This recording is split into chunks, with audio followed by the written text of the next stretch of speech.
Hello, this is Daniel Robbins. Wanted to show you something here.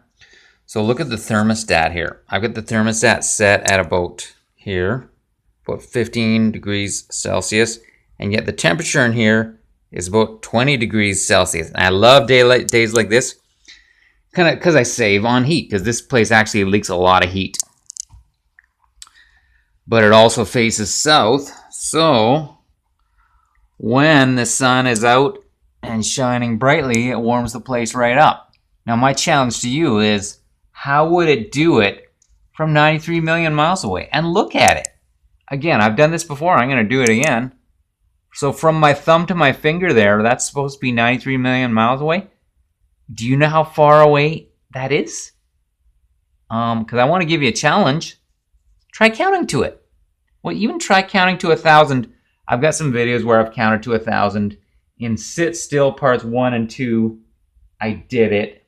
I just want to say, though, anyone who's tried to watch Sit Still 2 and haven't been able to get through it, sorry, perhaps my attitude was not all that great because nobody's watched it yet. And I understand. Sometimes you don't realize how you're coming across. I wasn't trying to be snarky and stuff.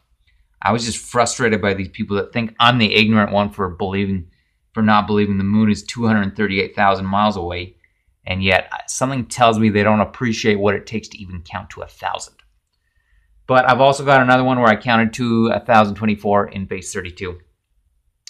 But yeah, I guess, so 93 million. If you wanted to count to 93 million, that would be counting to 1,000 times, 93 times. And in my opinion, that's just not reasonable, but it's definitely reasonable from here to here to be about 3,100 miles. Or so.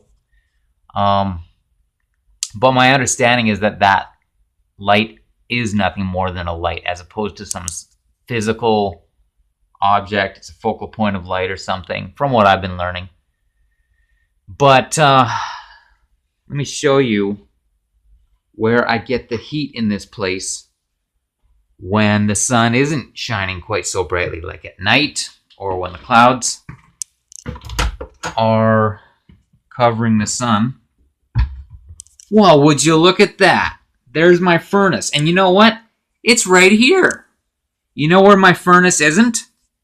In Edmonton. So I live in Calgary. Imagine if this furnace was in Edmonton and it's supposed to heat my condominium. Would that make any sense? That would be utterly silly. And in like manner, it is utterly ridiculous for us to let them pull the wool over our eyes and try to tell us that heat source is, again, 93 million miles away. Now, I also wanted to show you something else.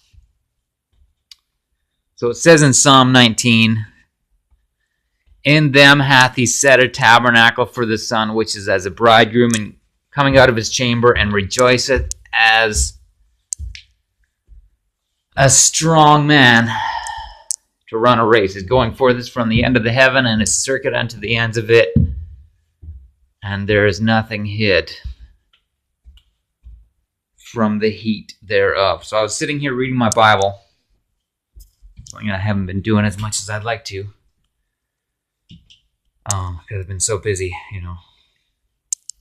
watching flat earth videos and stuff. And I don't want to load my pastor's guns, who's, been challenging me not to get mastered by that. But this Bible was completely in the shade before, as I was reading it.